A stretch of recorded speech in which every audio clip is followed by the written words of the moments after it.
Hello, boys and girls. It's Mrs. Sada, and I'm back to read some more Appleblossom the Possum with my good friend Appleblossom. When we left off at the end of chapter 18, we are finally getting to know the people, the little girl, Izzy. And the last thing that we read in chapter 18 was an adorable possum with a fuzzy white face, long whiskers, and bright pink nose is sleeping with her stuffed animals. And it is the greatest thing that has ever happened to her. So we're ready to go right into chapter 19 and find out what's going to happen since Appleblossom is hiding out in her room. We're going to find out maybe their paths are going to collide finally and they're going to get to know each other. I don't know. Let's find out. Chapter 19. Izzy shuts the door to her room and moves quickly down the hall to her mom's office. She finds a piece of paper and pen and writes, "Keep out. This means everyone. Privacy needed today." She then tapes the message to the door. She feels reasonably confident that this will keep her mom and dad from going into her room.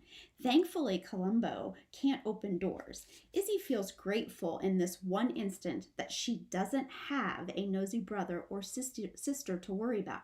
She sees her dad first. He is coming in from the backyard with Columbo. The dog looks different, even more agitated than normal. Izzy smiles. "Hey, Dad." Her father answers, "Good morning, Izzy," but he immediately turns back to the dog and says firmly, "Columbo, calm down." Columbo seems to get even more excited. His tail wags, slamming into the wall, and he bolts down the hall, nose to the floor, as if he has been hired to sniff out explosives. All that Izzy can manage to say is, "What's wrong with him?" Her father rolls his eyes. "We had some nighttime pests. Columbo must smell them." He turns in the direction of the dog. "Settle down, boy." But Columbo is having none of it. Izzy watches as he runs to the living room and goes straight to the fireplace. He is so excited that he uses his snout to push open the metal screen, and the next thing they know, the dog is standing in the fireplace ashes. That's when Izzy's mom appears from the kitchen. "Stop him!" But it's too late. Columbo is now thrashing around in the chimney. He puts his paws up into the back brick wall as his head and upper body disappear. Izzy laughs, but her mom and dad don't think it's funny. "Get him out of there! Alex, please!" Izzy's mom is yelling now. Columbo's collar is no longer visible because half of his body is up the chimney. And then he starts barking. The sound of his deep-throated alarm echoes up the brick shaft and adds to the general sense of chaos. And that's when Izzy notices the footprints on the floor. They are small and barely perceptible. They head out of the chimney, not in. It figures that Columbo would be on the trail, but going the wrong way. Izzy runs from the room shouting, I'll get a rag." There is a stack of cleaning cloths on the ledge above the washing machine. Izzy grabs a handful, and instead of going back to the living room, where the commotion is only getting louder, she heads straight for her room. On the hardwood floor in the hallway, she can now see the trail of little sooty footprints.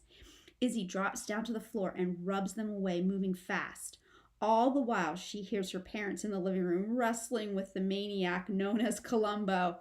And for the first time since the dog came into her life, Izzy is thrilled that the animal never follows an order. That was chapter 19. It was pretty quick, wasn't it? Okay, let's go right into chapter 20 and see what happens. It was neat getting to see the world from Izzy's perspective for another chapter. All right, chapter 20.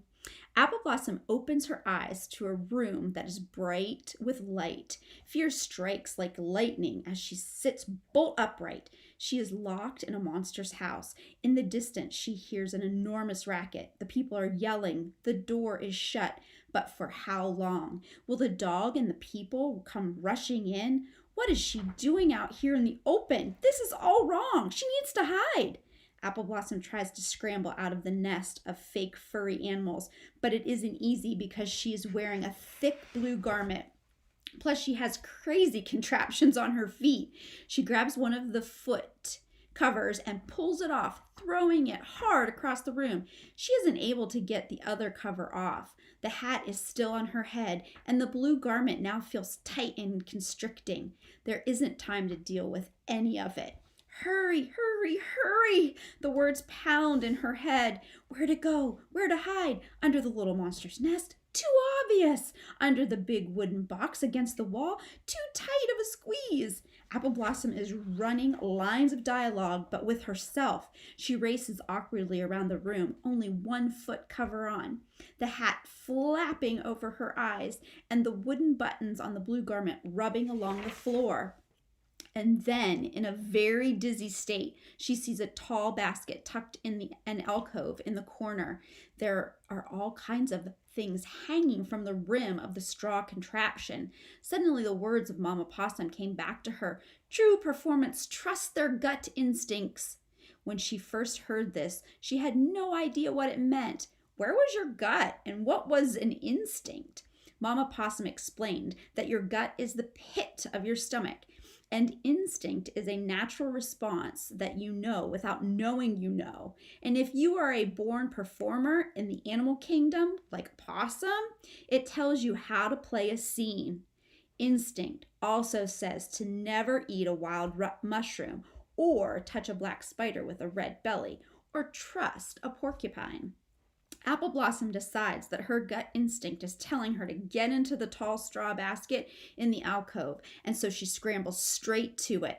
She grips the side of the cylinder and it moves. She is suddenly afraid that the basket will tip over, but it only wobbles as Appleblossom climbs to the top and flings herself inside. She tumbles down through the layers of clothes, soft and sweet-smelling things that she feels certain have been wrapped around the littlest monster. And then she finds herself at the bottom of the basket. But not a moment too soon, because suddenly the door opens and the littlest monster enters the room. Appleblossom stares out of a gap in the basket as the people quickly closes the door behind her. She goes right to the pile of fake furry animals. Appleblossom watches as the little monster sucks in her breath with surprise and shouts, "Oh no!" She begins hunting frantically. She throws off all of the covers on her sleeping nest. She looks underneath. Appleblossom is relieved that she isn't hiding there. The people then gets to her feet and keeps searching. She tosses all the fake fur animals as she lifts everything she can get her hands on. The mini monster is looking for her, and then she stops. Appleblossom sees that the monster's eyes have landed on the black foot covering that she threw across the room. The people is staring at the foot cover, and Appleblossom sees that there are tears of sadness in her eyes. They spill down her cheeks and fall to the floor. And it's not a performance, because she doesn't know she has an audience. So Izzy is kind of panicked because she thinks that Appleblossom is gone and she's not sure where she is. I'm wondering about the hiding place that Appleblossom picked, because it sounds like the dirty laundry hamper to me. And I don't know about in Izzy's house, but in my house, the laundry is my responsibility. So one of the first things I would have grabbed out of Izzy's room if I was home for the day would be her laundry. So that's making me worry about Appleblossom a little bit. Okay, boys and girls, I will be back to read a couple more chapters tomorrow. It was really great talking with you.